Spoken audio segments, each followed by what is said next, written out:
I use a lot of Shiva energy because it keeps a lot of people away from me who aren't genuine seekers, because the ones who are genuine seekers, they come looking for Shiva because they want the truth, the whole truth, and nothing but the truth.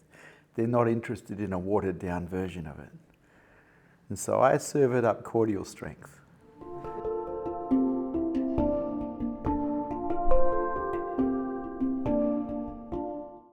Hi, Vishrant. So good to be here. I've been listening to you for quite a long time.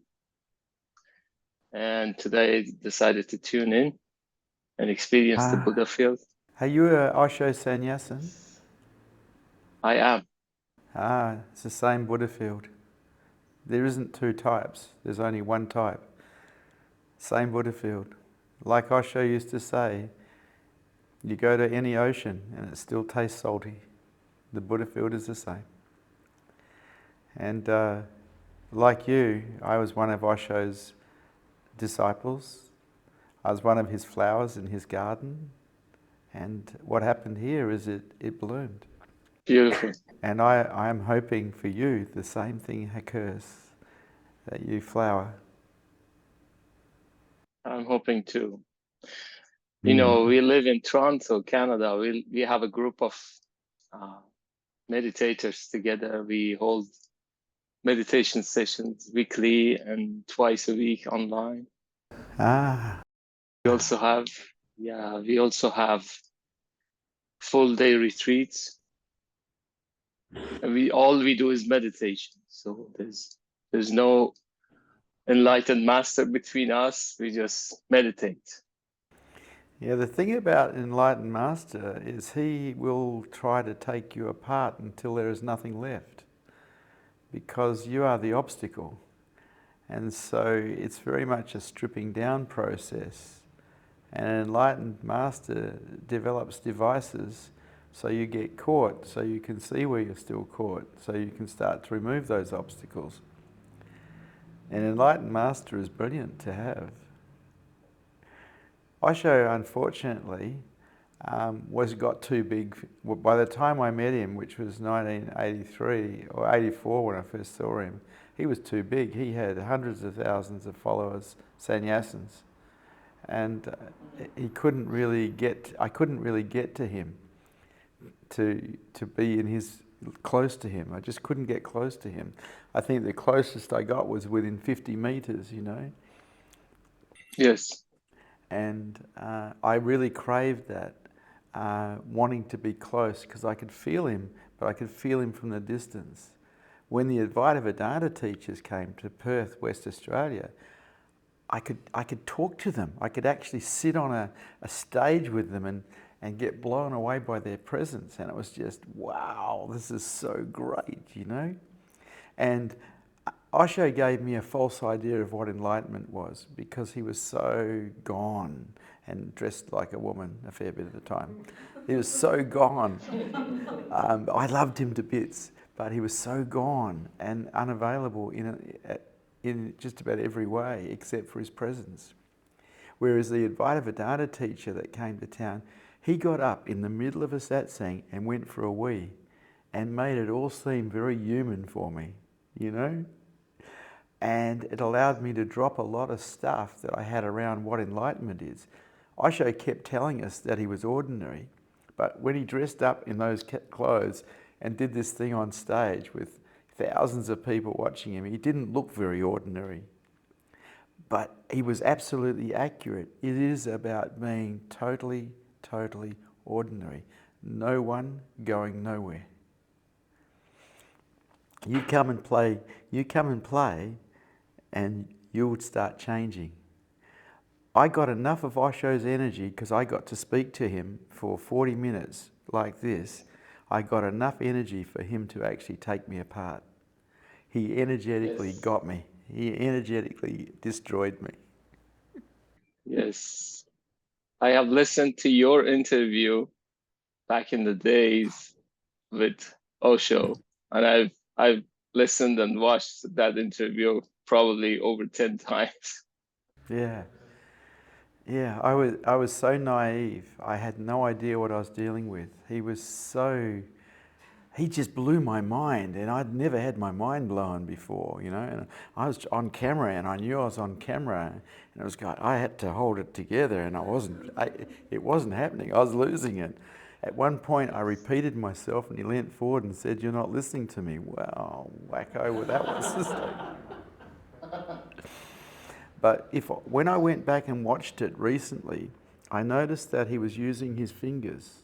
He was using mudras on me. He was using energetic mudras on me. He's a tricky master. Yes. One thing, Vishrant, may I share an observation, personal observation with Osho, is that I found him after listening to him for about 2 years. I found him to be a very dangerous master because he is so attractive, you know, with a lot of knowledge. When you start listening to him, you can easily get caught into knowledge and information rather than feeling the Buddhafield, rather than feeling the energy in every single word and his eyes and his gestures. He can be easily missed. Yes. That was my experience because I was caught into his books and his discourse. Yeah, and you're not looking at me. You are not looking at me. I am here in front of you. You be with me. You see, what Osho lacked was a little bit of Shiva. Shiva is here. Shiva is the destroyer of the ego. You be with me. I'll be with you. We'll make a deal. I'll be with you and you be with me. I am here. I am here. The problem is when I look into your eyes, I can't talk.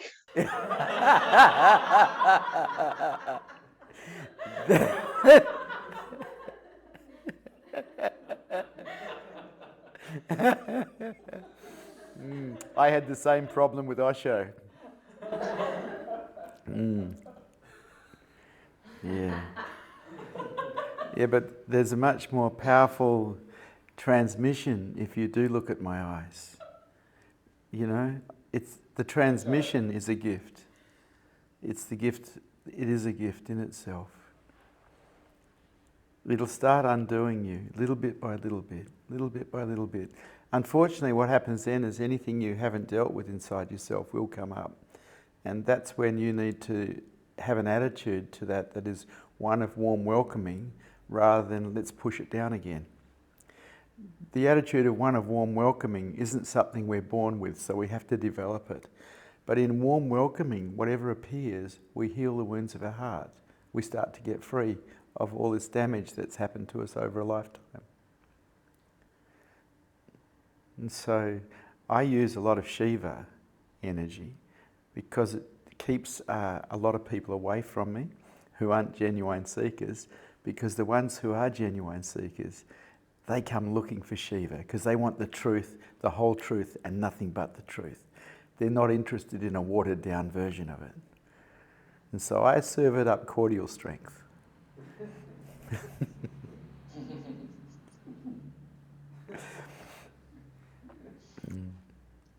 And like you, Thank you so much. and like you, I was a lover of Osho, and I still am to this day a lover of Osho. The gratitude towards him is so great because he's my spiritual father. He's what germinated the seed inside of me that flowered. You know? So you are very, very welcome. I'm very, very lucky, actually. I felt the same way with Osho. I felt very, very lucky that I'd actually found him and that I was able to get into his presence. I felt very fortunate. Yes. My life actually has two parts. Before knowing Osho, after knowing Osho. Yeah, my life has two parts too. Asleep, awake. The only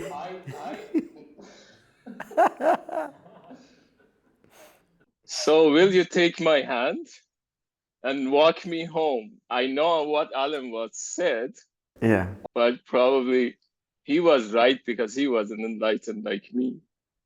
So I need guidance. Yeah, the problem with teachers who aren't awake is they are still imprisoned and they don't actually know the way out, otherwise they would be out. So when I found Osho, I found someone who knew the way out. And he had the field of energy that allowed things inside of me to basically percolate and change. Mm-hmm. And he's still here, man. He's still here.